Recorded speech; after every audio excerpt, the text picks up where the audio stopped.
Hello everyone, how are you today? I'm Makeda Valletta, also known as the Renaissance Amazon and the Body Scientist. Right now I am live on my IG page and I'm going to save this and repost it to my YouTube.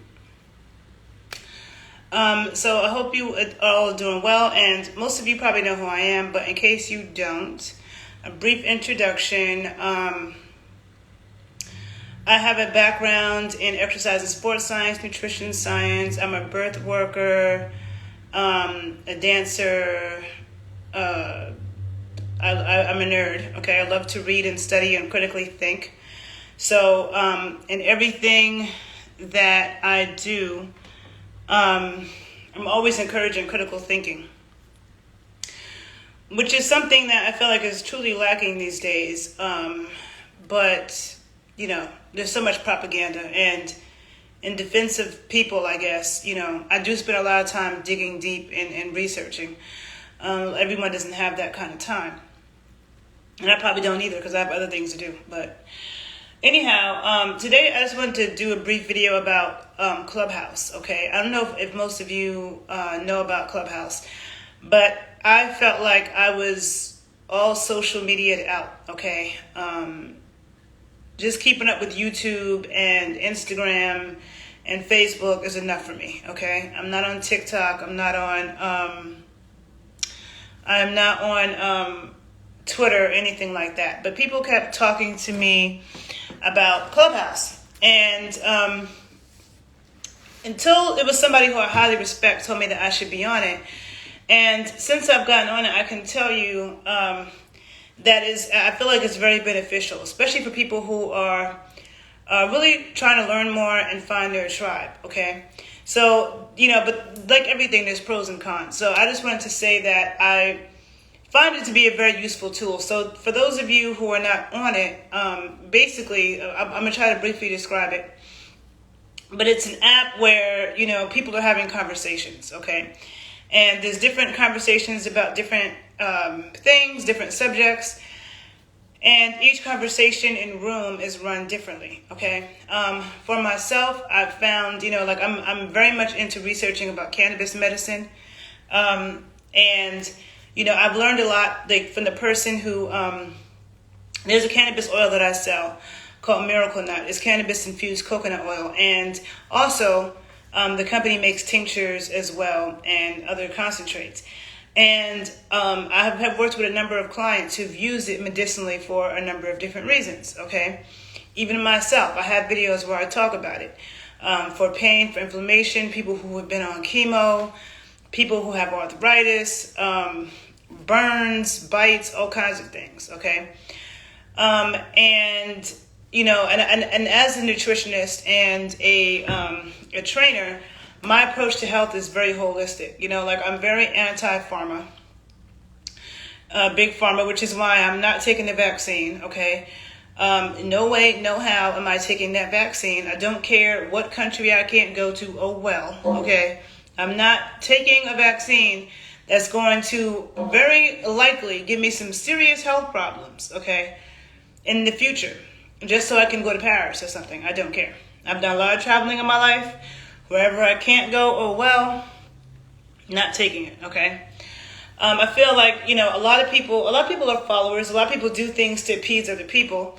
And then a lot of times people are just, you know, indoctrinated with misinformation. And I feel like when it comes to health, you know, what's good for us is a lot of misinformation. And that's something that if you follow my work, especially in my other page, The Body Scientist, you know, I'm always do my best to educate people. And there's so much more that I want to say. Like I have like such a long list of videos and things that I want to talk about, but it's just not enough time in the day, number one. Number two, I'm always researching and I want to have all my facts.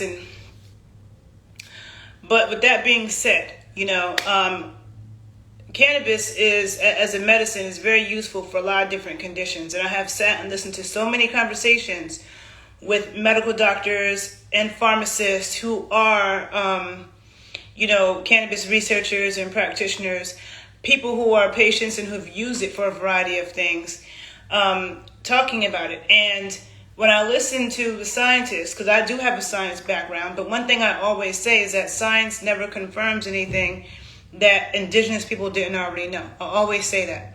And this is why with nutrition, I'm very much into traditional foods. I'm not into eating new age foods like omega-3s made from algae. That's not from nature. I'm not eating vegan cheese and almond milk. Like, what country in the world consumes almond milk? That's not our traditional food. But people have been consuming milk from animals, from cows, from goats, from sheep, from camels for generations, okay? So to me, I like to use things that have been time tested over generations, okay? The commercial food industry and the pharmaceutical industry, which are the same people, they like to make imitation food. They want to tell you that milk is bad so that you can consume their product of almond milk, soy milk, coconut milk, this kind of milk, that kind of milk, and then make pasteurized, homogenized milk, which is not good for you, which comes from sick cows, but then they tell you that raw grass-fed milk is bad for you, which it's not. They tell people that cannabis is bad, but then they want to tell you to take Tylenol and take all these drugs that really are bad, opioids and everything else. So I don't trust them, okay? And this is my whole adult life of doing this research, okay? It's been almost 20 years of me working in this field, and the graduate program that I was in was the only graduate program in the country that didn't take money from the food industry, okay? All the nutrition programs in this country are funded by the food industry. So most of the information, even when you Google to find out stuff about health and nutrition, a lot of that stuff is wrong, okay? And I highly respect the people that speak up. And see, you know what, right now as I'm speaking, like, my brain is there's so many different things I've been wanting to talk about that I kept thinking, what am I going to make this video about? So I was going to make it about Clubhouse, but then now I'm feeling like I want to make it about why it's important to stay in your lane as a practitioner. Because that's one thing I find in the healthcare industry is like, I know a lot about medications and illnesses, but I'm not a pharmacist and I'm not a doctor. So I'm not going to diagnose anybody. When I work with clients and they tell me certain things, there are certain ideas I might have about certain things. I might understand why they have certain imbalances. But, wow. Omar said this, wait, hold on. The Seventh-day Adventist Church owns nutrition science in the Western world. Okay. Thank you for sharing that. Didn't know that, but I know they always talk about the Seventh-day Adventists. Like as if they're so healthy, and they're not under the healthiest people in the world. They're not on that list. But anyhow, healthiest, longest living people. I feel like, and this kind of ties into the Clubhouse thing, but this is just in general. I find, I was on a Clubhouse talk about cannabis medicine, and there was a medical doctor who's, very knowledgeable about it, and she and the pharmacist, okay, kept talking about how they don't get any nutrition education at all. They don't get any nutrition education in their school and their training, which I know, because when I was a graduate student, I had the same, when you study nutrition in undergraduate and graduate level, you have to take nutritional biochemistry. We learn the same biochemistry that pharmacists learn and that medical doctors learn, except we learn it from a nutritional spin. So there's pieces to the puzzle that pharmacists and doctors do not learn at all. And I know how clueless they are. My biochem professor in grad school also taught the medical students. So he would always tell us what the medical students weren't learning and what they didn't know. You know what I'm saying? So, which is one reason why I don't really mess with doctors like that. But after this medical doctor, finished saying this, okay, she finished talking about how they learned nothing. But then she kept giving nutrition advice. And a lot of things that she was saying was dangerously wrong and incorrect. So much stuff. Like one of the things, like, being a vegan is okay. It's not. And I'm not even going to get into this right now because I could talk about this for hours. But I have several videos on my page at Body Scientist 81 where I talk about vitamin A, vitamin D, how they are not available in plant foods, how we need long-chain saturated fats for our brains, okay? And those fats come from animal foods. Our brain is mostly made from saturated fat. The long-chain saturated fat, not the short-chain saturated fat that's in coconut oil, okay? Coconut oil has its properties, but it's not for your brain, okay? The long-chain omega-3 fats, okay? The omega-3 fats in plants are not the same as the ones in animals. Those also for your brain. Your hormones are made from cholesterol, okay? Vitamin D is made from cholesterol, testosterone. And I constantly listen to people with all these health problems, okay? And then they think that doing a plant-based diet is a good idea, and they don't understand that they're just exacerbating their problems, you know? And then you listen to a doctor who just said, we didn't get this education, but then I do have this education, and I come from a program that wasn't taunted, perverted by the food industry, okay, the commercial food industry. The commercial food industry and the pharmaceutical companies are the same people, okay?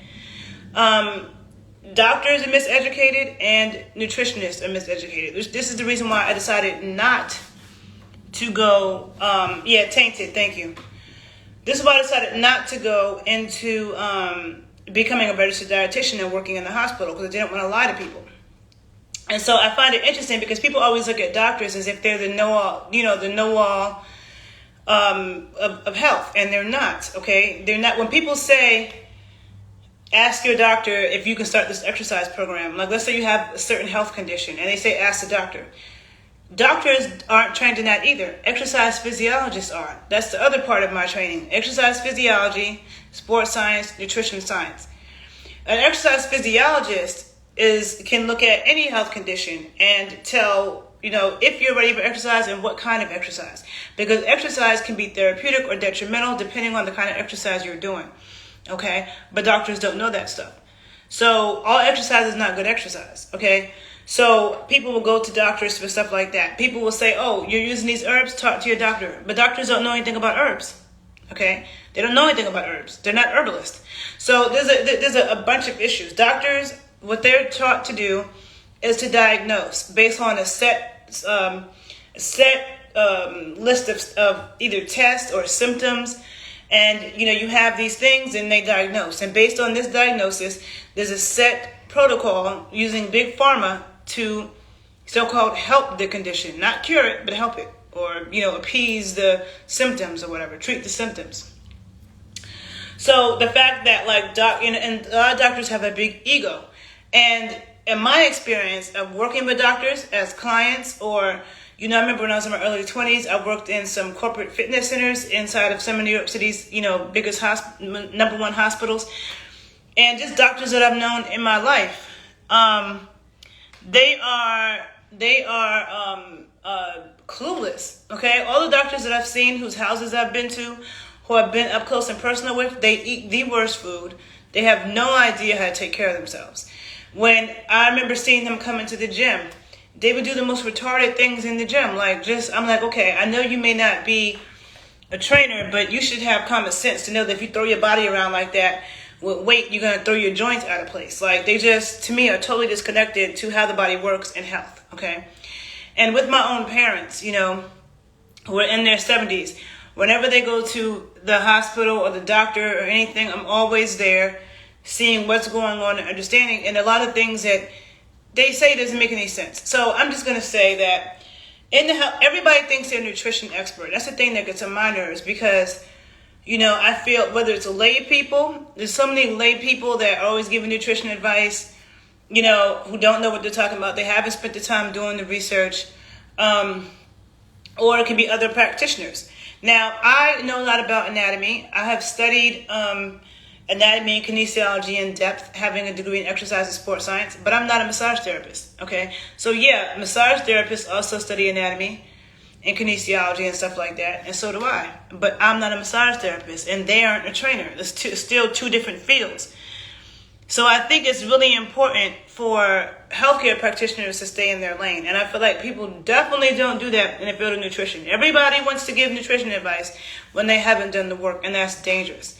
Because I will tell you, there's a lot of nutrition propaganda, a lot of healthy eating propaganda that's telling people that saturated fats and animal fats and cholesterol is bad. That's not true.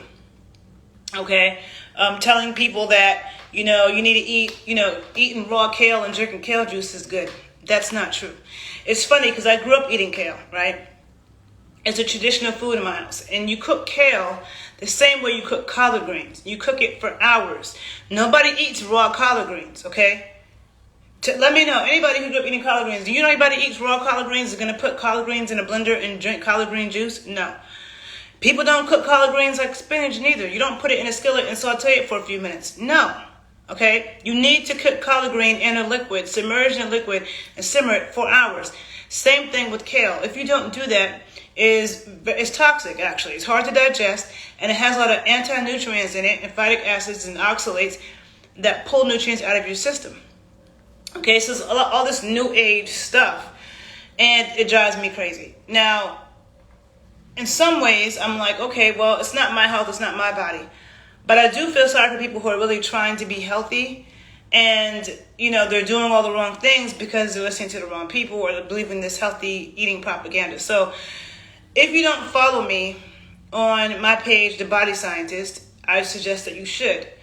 Because I constantly post books, because I always want people to research things for themselves. I'm like, don't just listen to me. Research some things, and not what you find on Google, okay? Any book that I recommend is thorough, is very good research and thorough. And you have to analyze things. And I know everybody doesn't have the time that I have to read as much as I've read, or because this is my field, and I've been doing this for like 20 years or so. But I highly suggest that you take a look at some of the books I post, listen to some of the videos I post. But getting back to the point, my brain's in so many places right now. Clubhouse is good though, because, I have come across some conversations that have been frustrating, because just like off of Clubhouse, there's a lot of people who don't know how to stay in their lane. But at the same time, there's a lot to learn. There are a lot of very smart people on that app, okay? So I've come across some amazing conversations about a variety of topics.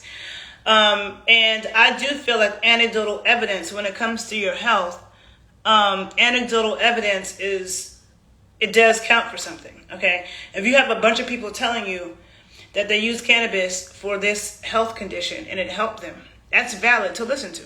You know what I'm saying? And because, again, science sometimes can be very tainted by whoever is funding it and the interest of the organizations that fund it. And the way scientists think, I was listening to some scientists who were breaking down, some cannabis science in depth. And the things that they were saying were things that I learned also from the person who makes the cannabis oil that I sell, okay? He is from Chicago by way of Jamaica, and he makes a cannabis-infused coconut oil with no chemicals. The cannabis is grown without any chemicals, all natural everything. Like, because a lot of cannabis is grown with chemicals and stuff, and the tinctures that he makes and everything. And so with some of the clients that I've worked with that have had different health problems, he's given me certain protocols and told me, okay, so for this condition, the person should use a tincture. And for this, the person should take a bath and put the oil in it and then rub it on. And for this, they need the RS salt oil concentrate. So he didn't break down every little scientific, thing. But then I listened to scientists, who've done all these studies, and they're saying the same thing that he's saying, right? And then I'm listening to him talk about why coconut oil is such a good oil, one of the best oils to use, to use medicinally when you're using cannabis oil. And I find it interesting because that's what he uses. Now, I'm very much into the chemistry of fats, right? That's like my favorite thing to talk about, okay? I love the chemistry of fats, and especially saturated fat, okay? Like on my skin right now, I got a mixture of shea butter, cocoa butter, palm oil, and I think there's some tallow. Those are all saturated fats, right? Then when I cook with butter, saturated fat, ghee, saturated fat. Sometimes I cook with tallow. Saturated fats are like really important, and it's the thing that people are so scared of. But every type of fat has different chemistry to it, okay? Different chemistry. And coconut oil is full of short-chain fatty acids, so it would make sense that it would be a good oil to use medicinally, and that it works quickly because short-chain fatty acids are easily uptaken by the body, okay? They also speed up your metabolism, among other things. So, but as I'm listening to these scientists who might be, or they're pharmacists and medical doctors, they didn't know this. I'm explaining this to them because, again, the healthcare field is a wide branch, and not everybody's an expert at everything.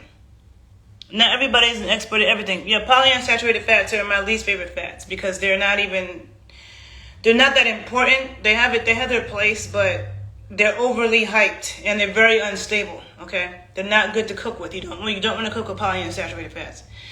And I have videos where I talk about fats. I'm not going to get too much into the chemistry of fats right now, but I'm just saying, the pharmacists, the medical doctors, they weren't well versed on that. If you're a nutrition person, you should be, even though if you were educated by a regular nutrition program that's funded by the food industry, you may not be either,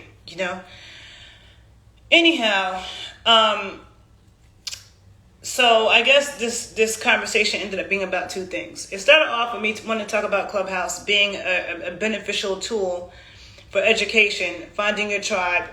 I have come across some really intelligent people in a variety of subjects, especially with the vaccinations. I've come across some groups where people who were not about the vaccines, and as much as I know and as much as I study, I came across some people who really, kicked some facts and information that I hadn't heard that was very, very important. And it's like, I know that there are a lot of people who are not trying to get vaccinated, but I definitely found a whole group of really smart people who weren't trying to do it on that app. Then there's another conversation I was in with the president of Moderna talking about all the other, health conditions that they're trying to use this mRNA technology for. So they have a whole list of things that they want to use it for. And it's disheartening, because even understanding GMOs, I was a biotechnology major before I got into exercise and sports science and nutrition. And biotechnology is all about genetic engineering. And at first, I didn't think there was a problem with genetic engineering until I got into my graduate program, where we learned about the problem with genetically engineering the food. There's a lot of problems with that. I have a whole hour-long YouTube video talking about that, so I won't talk about it here. But it's a problem. And it's something that even if you try to fight against, it's kind of impossible. Because by the time Americans and the world became aware of all this genetic modification of food, it was too late. It was already in our system. And people keep talking about them cloning animals. They've been messing with the fruits and vegetables and the plants way before anybody was aware of it. So for me, when I educate and teach, it's like, you don't want people to feel helpless. I always want to think of what can you do. Awareness, being aware helps you. What you don't know when it comes to your health can and will kill you and hurt you, okay? You make you die an earlier death. And, I look at the young people today, because I'm definitely an observer. And when I say young people today, I mean people in college, people in high school and younger. They don't look right. A lot of them look really unhealthy. A lot of them look underdeveloped. A lot of them are smaller than people were when I was in college, A lot of them have really bad skin. A lot of them have so many allergies and ADHD and this problem and that problem. I see it constantly. When I go to college campuses, whether it be a black school or a white school, I feel like college students don't look like how they looked when I went to college. Even the NBA players, okay? And I'm not even a huge fan of watching sports, even though I'm an athlete and I have a degree in sports science. I've never been a big spectator. But just looking at them, they don't look like they used to. You don't see a lot of athletes, basketball players that are built like Shaq or Magic Johnson, with Charles Barkley with thick bones, real strong bones and body. They all look so frail. So many basketball players now, it's every time they land wrong, they break a bone. Why are you getting injured so easily? And it's interesting because I heard that Kobe Bryant drank a lot of bone broth, okay? And bone broth is critical for strong bones. And it's my understanding that Kobe Bryant really never got injured, okay? But you see a lot of athletes right now, basketball players, they're so flimsy. And they're constantly getting injured. Nobody even touched them and you're getting injured all the time. People aren't built the same. And the studies say that kids now are the first generation where they're expected to live a shorter lifespan than their parents, okay? The most unhealthy generation to date, okay? And I see it when I look at young people. I see it when I look at college students. I see it when I go past HBCUs. I remember when I was in college, and I went to HBCUs, I saw a bunch of really attractive men and women. I don't see that now. I live in between two colleges in Chicago. A lot of these college students look like they're in junior high school to me. You know, so there is definitely a difference, and it's the healthy eating propaganda that's given to the parents, telling parents you need to, give your kids low-fat diet, not give them cholesterol, and put them on cholesterol medication.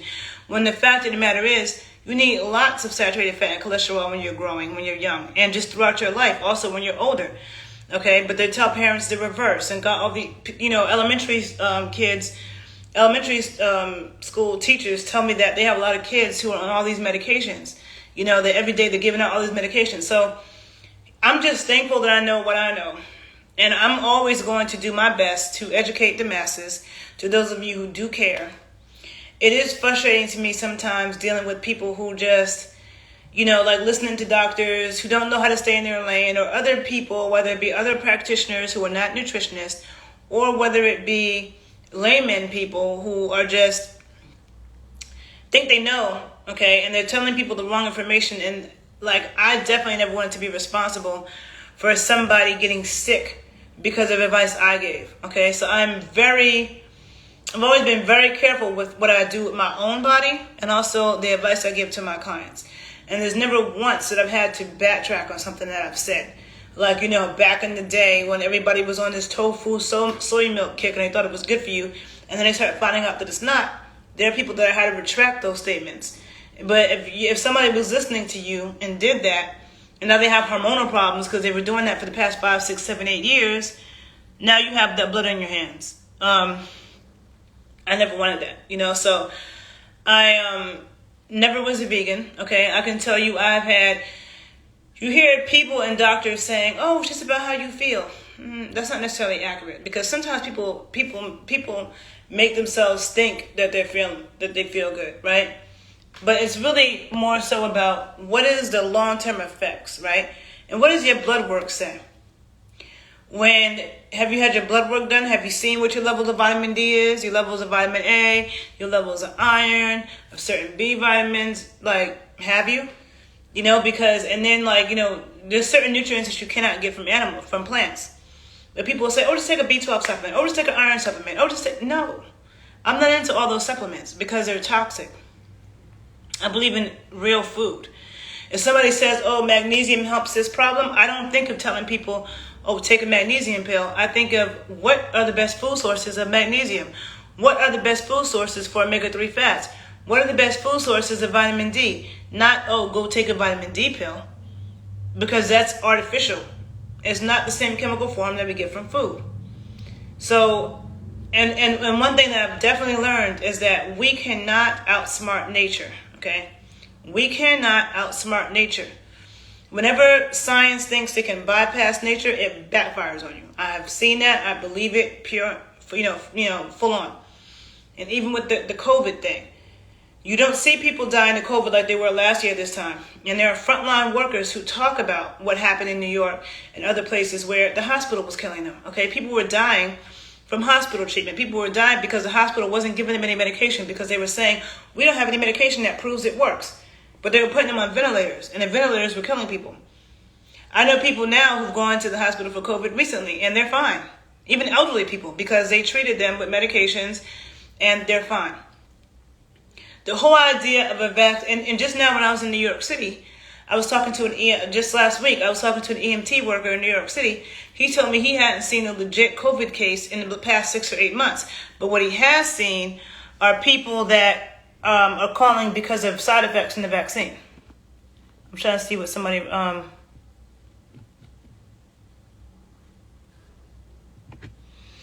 Yeah, well, you know what? I'm not against supplements. I'm against... Okay, so let me be more specific. There are certain supplements that are okay, but whole food supplements, like cod liver oil, like probiotics, right? Like desiccated liver pills, right? But vitamins, okay, like buying vitamin A, buying vitamin D, buying iron, like buying actual vitamins, no. Buying protein powders, no. I have a video talking about protein powder and why it's so bad. I do not use protein powder, but I would drink raw milk, kefir, eggs all day, okay? Lately I've been consuming 4 to 6 eggs a day of pasture-raised eggs. When I get my blood work done, my vitamin D levels are great. Everybody that I know that had their vitamin D levels checked tells me they're vitamin D deficient. Everybody says that. My iron levels, great. A lot of women are anemic. I'm not. You know what I'm saying? So, and and taking iron as a supplement is very toxic. Very, very toxic. So I'm not with the vitamin pills. Sometimes, like if supplements are going to be taken, like I think everybody should take cod liver oil, but cod liver oil is really a food, okay? It's not something that's made in the lab by, food companies and stuff. So I don't know. I'm going to wrap this up because I'm hungry and I feel like I'm babbling. But main point, if you're on Clubhouse, find me because I'm going to start hosting some rooms on there. You can find me on Demarcata Valletta. I think that it is a good app to have good conversations and find some really smart people. I have found some really smart people. I've also come across a lot of people who don't know what they're talking about, which I find everywhere. And I know I might have been all over the place with what I'm saying. Sometimes it's like really exhausting, feeling like very few people know the truth about things, and so many people think that they're expert and they're spewing information that actually can harm people. And because I care, I always, hold on a minute. Because I care, I'm always going to educate people, okay? I'm going to do my best to do so.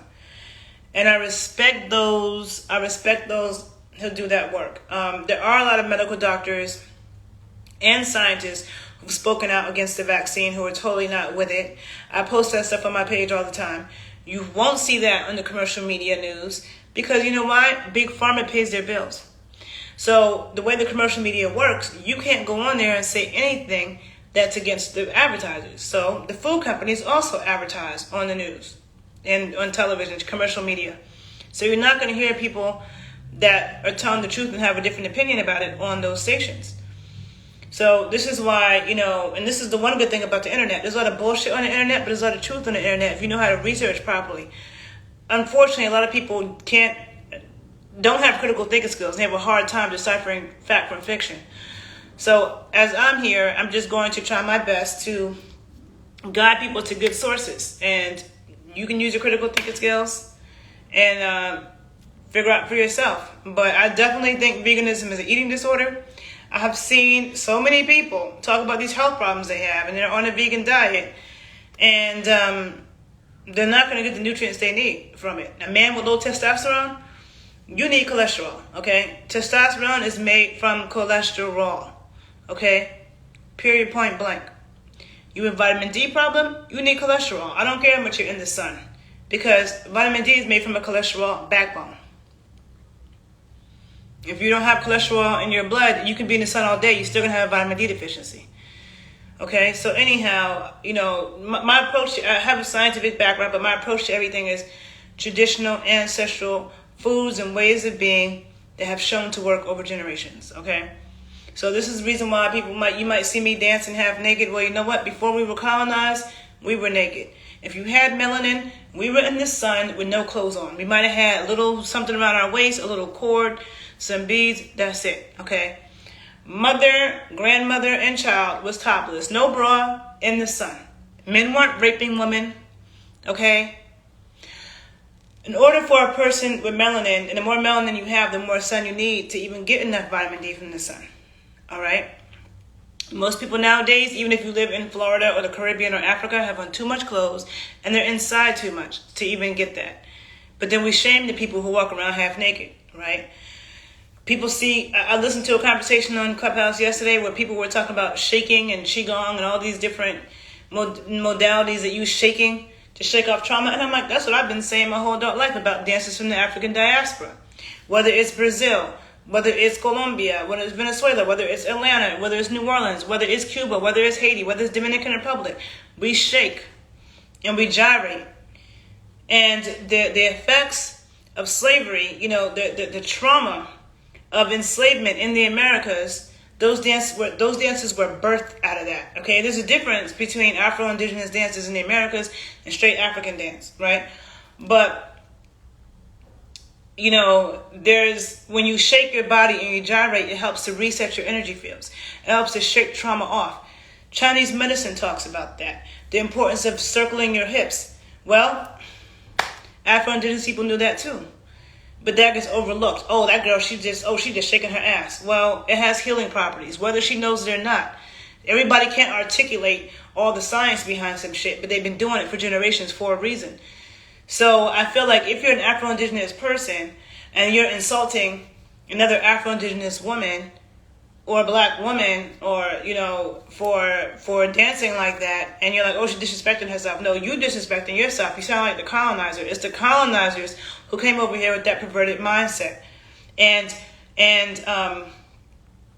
not inflicted, projected that onto us. Okay, so everything I do has serious reasons.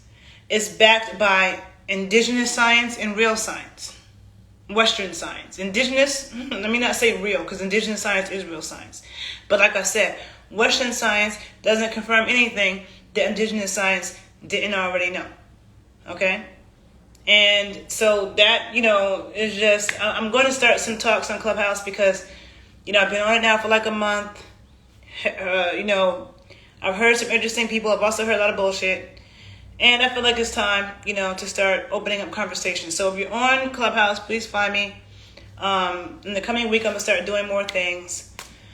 Also, I have a lot going on. So it's like, when you have a presence in social media, a lot of times, people just show you the good, right? And people don't always show you all the stuff that's going on in their life, all the negative things, right? And so you try to pull it together for social media. So I just want to say, there are people who I need to get back to on certain things.